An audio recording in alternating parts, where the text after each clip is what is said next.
But I didn't catch up to her. And so now I go around and I'm trying to pull like Cinderella, like she lost the glass slipper and the boy had to go to everyone, and apparently nobody has that size of shoe.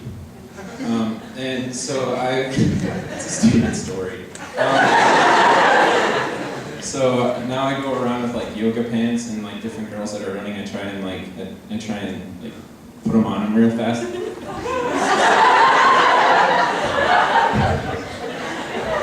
Wait, princess! I know you're princess because that's what it says on the butt.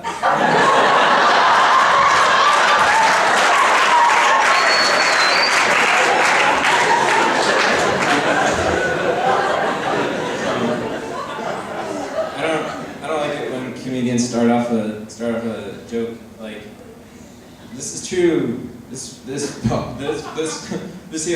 really happened to me." All comedians sound like that. And I just think, I don't want to hear about your life. Tell the jokes, jokester. So anyway, this really happened to me.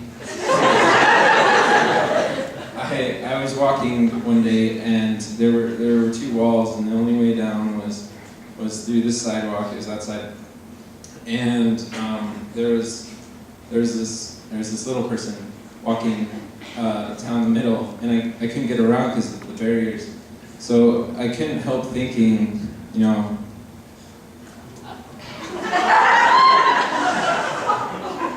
wonder if it would work.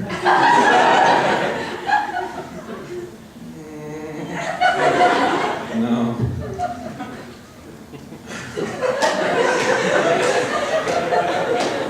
That'd be fun though, right? Like hurdles.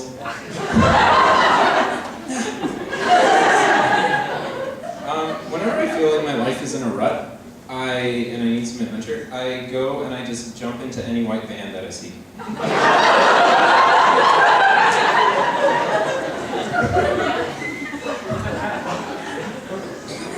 Where are we going? I am single and ready to be a statistic.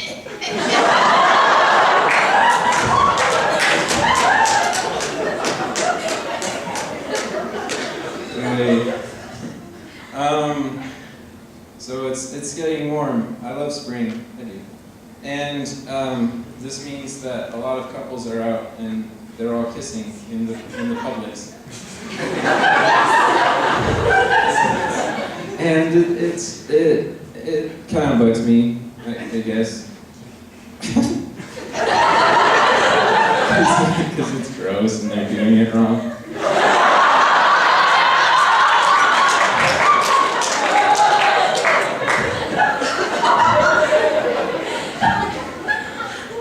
Welcome. Hope you two find your seats. There are people in the back, everyone looking. So whenever I see couples that are making out, in Publix, I go up and I just start yelling irrelevant facts that are way old, that got people mad. So I'm like, hey, George Herbert Walker Bush raised taxes when he said he wouldn't.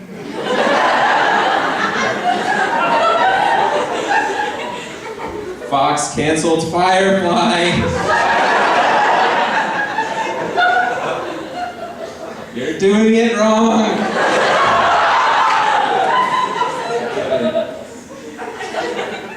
I think it's strange when there's a tall girl and a small boy. There's a couple. I mean, I'm a small boy. I'm not very tall, and and you gotta have a lot of confidence to date a girl that's taller than you. But it's a lot of misplaced confidence because you look strange.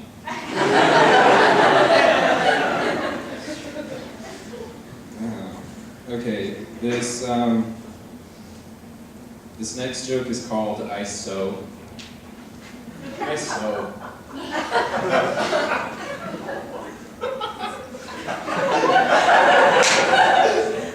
I made these pants.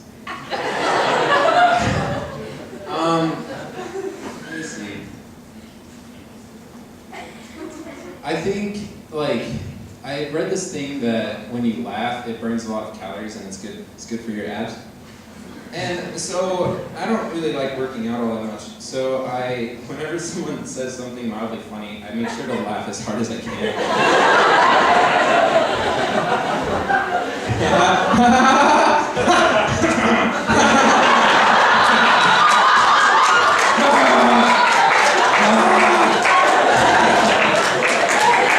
Oh man, I deserve a donut.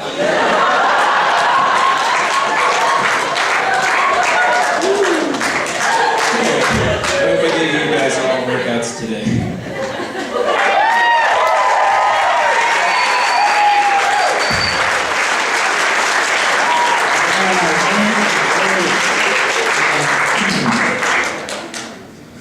Alright, so our last comedian, I need to sound more like a radio person. Our last comedian, this doesn't sound good. Our last comedian is Dan, also known as the Danimal.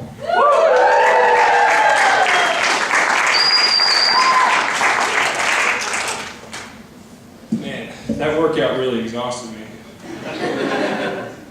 Anyone want to go to bed? Let's just go to bed. It'll be fun. Anyway, everybody have a good time tonight? Great. Give it up for the comedians that have performed so far. Give it up. They deserve it.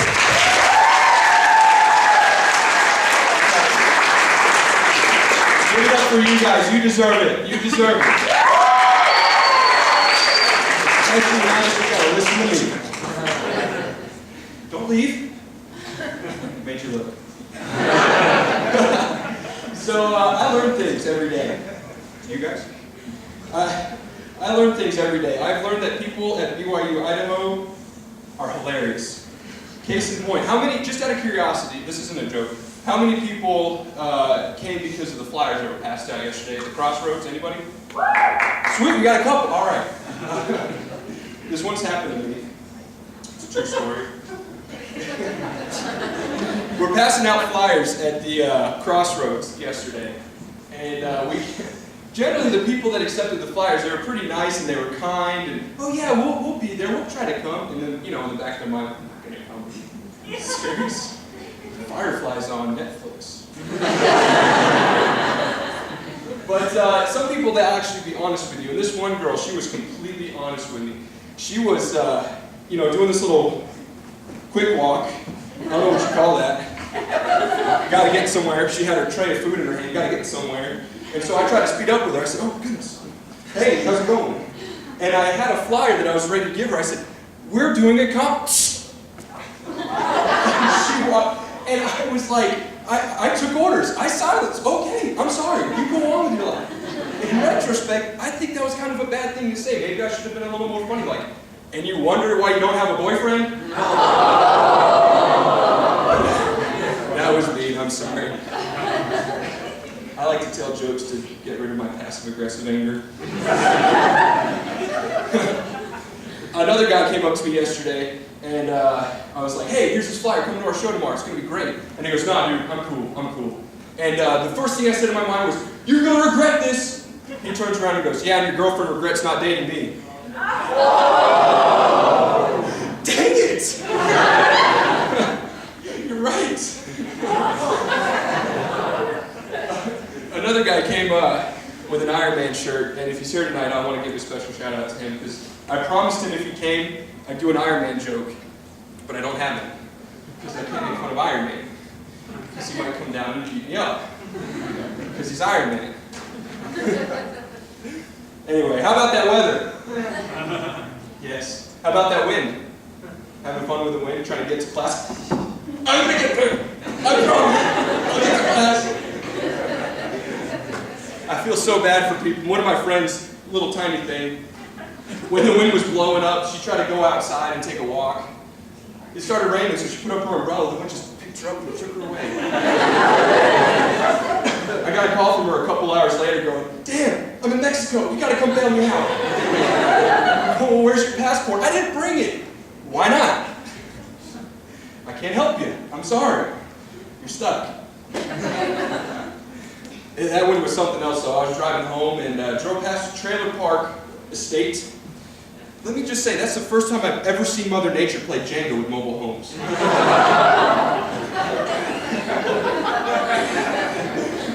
It was getting pretty creepy. The dust was kind of kicking up around me. I couldn't see things in my car. I was getting a little concerned. Here comes James Franco and the Wicked Witch of the West going, come to Oz. Holy smokes, what am I doing? The Lollipop Guild might come over here and try to recruit me or something. You know? I like being around little people. Kids included. Just kidding. So a little bit about me. My name is Dan. I like comic books. Big comic book fan. Love comic book movies. Everything. My brother and I, when we were kids, we got up and we watched all the cartoons on Saturday mornings. We liked to play X-Men. I would get the steak knives out of my mother's silverware drawer, put in my fingers so I could be Wolverine. Yes! My mom didn't like that. I don't know why. She says it almost gave her a heart attack. I'm under the assumption that if you've never almost given your parents a heart attack, you've had no childhood. One of my buddies, he once said that just the fact that kids live to see adulthood is proof that God exists. But then again, most atheists don't have kids. Anyway, so I really enjoy comic books. I'm a comic book fan. I'm the kind of guy that you got to take with you when you go see these different comic book movies, you know, like the Avengers. When we all saw the Avengers last summer, we're sitting through the post-credit scene, we're waiting to see what comes on, and here's that big, shiny purple guy, that weird smile. And people are going, who is that guy? What is he, a Smurf on steroids? And I'm in the middle going, oh my goodness, it's Thanos! It's Thanos! And people are going, oh man, chill, buddy. This girl next to me goes, bud, you need to get a girlfriend. And I said, baby, I want my girlfriend. I feel your pain, Cameron. But, you know, I like to be that guy. I like to be the guy that goes and I appreciate the subtle nuances they put in these movies. However, I am not that comic book fanatic that has to nitpick every single detail. You know, like with the upcoming Superman movie, I'm not going to be that guy that's, oh my gosh, Clark Kent parts his hair on the left in this movie, and in the comic books it's on the right. This is a fallacy, I'm not going to go see it. What the heck? I'm not that guy. I appreciate these things. My only exception, though, is The Dark Knight Rises. The Dark Knight Rises, for me, terrible, terrible movie. I didn't like it at all. Yeah, let's hear it, let's hear it. But the thing is, this is why I didn't like it. The Batman Begins in The Dark Knight just built up Batman to be this amazing superhuman. I mean, like, the dude got shot. He got stabbed. He got dosed with lethal amounts of a psychotropic hallucinogen. And he just brushed off like, is that all you got? Bring it on! This dude, let's face it, this dude is Chuck Norris in Batman jammies. I mean, in the Dark Knight, Batman jumps out of a 50-story penthouse to save his girl, and he falls on a taxi and walks it off like nothing. It's nobody's business. I can't even walk off a jump shot. Oh! I mean, like, Batman, he doesn't even need to use pickup lines. You want to go see the Batcave? He's Batman. Tony Stark uses Batman pickup lines. I'm Iron Man. I don't care. I'm Batman, seriously. My other, you know, so the first thing that we see of Bruce Wayne in The Dark Knight Rises, we see this old cripple guy that's been in hiding for 8 years, and he's walking with a cane because all the cartilage is gone in his knee. That's not the Batman I know and love. The Batman I know and love doesn't need cartilage to fight crime in his life. It's simple because he's Batman. My other problem was this whole Bane guy. I really didn't understand who this Bane guy was. He's talking about nuclear half-life. I'm kind of, you know, sketchy on that. Where did he get his education from? Was he educated, you know, how, where? And I really didn't understand why he had this mask on. He sounded like Darth Vader the whole time. And this guy was a Darth Vader wannabe. I was waiting for this scene to happen the whole time in the movie. Bruce, do you know what happened to your father? He was killed. Shot by Joe Chill in cold blood. No, Bruce, I am your father. Search your feelings, Bruce. We'll make the movie 10 times better, I promise you. I mean, seriously, but my parents were never really too keen on me reading comic books. When my mom saw me reading comic books as a kid, she'd snatch it away from me. She goes, you need to read something else. read this book, and she'd hand me Harry Potter. But Mom, why do I need to read Harry Potter? We have all the DVDs. And she turns around and she says, but the book is so much better than the movie. No, it's not. Books don't have pictures in them. How am I supposed to know what's going on if there are no pictures? Movies, on the other hand, they have pictures, they have sound, they have heart-touching soundtracks. I can watch a movie in 2 hours and be done with it. Unlike some girls I know. I just said that to be funny. And but the thing with books is movies are such a great invention because they bring people together in such an amazing way. You don't ever invite your friends over to your house just so you can read some books. Hey guys, let's read some books. It's gonna be great. Hey, well, you guys want to watch Terminator at my place? It's awesome. I got Dolby surround sound, a big screen TV. It's going to be great. And you invite them over. I mean, movies just bring people together in such a great way. You watch an action scene. I mean, everybody's like, "Oh, look at that! Did you see him totally punch that guy's head off? That was great, sweet, yeah." How can you describe that with a book? Hey, Leroy, come on down. You read this. This was an awesome. Check this out. Read it. Are you done yet? No. Are you done yet? No. Are you done yet? If you say that to me one more time, I'm going to punch you. Okay. Are you done yet? Boom! Dead. And that's what's so great about movies is because they've been bringing people together since, I don't know what, King Kong? So, switching gears here a little bit, a true story. In the next couple weeks, I'll be tested to become a level 1 firefighter. And what's funny is, I don't know who wrote these tests. You have a written test and a skills test. And whoever wrote the skills test must think that firefighters are the dumbest people alive. I kid you not, the skills test, that's where you have to perform certain things to say that, hey, I know how to do this. And one of the skills tests, I kid you not, answering a telephone. How do you mess up answering a telephone? Hi, my name is... Oh, what's my name? Leroy, what's my name? Oh, man. I mean, how do you mess that up? Tacos? No, this is the fire station. Try again. Moore's funeral home, you stab him, we slap him. Come on. I mean, how do you mess that up? Another one is entering and disembarking a fire truck. How do you mess that up? Mr. Brixis, about your entering and disembarking a fire truck, you failed. How did I fail? Well, the fire truck was moving and you jumped through the front window screaming America. Okay. But, I mean, being a firefighter, I'm really excited for it. I'm really looking forward for it. But anyway, that's all the material that I have tonight, and everybody has tonight. So thank you guys so much for coming.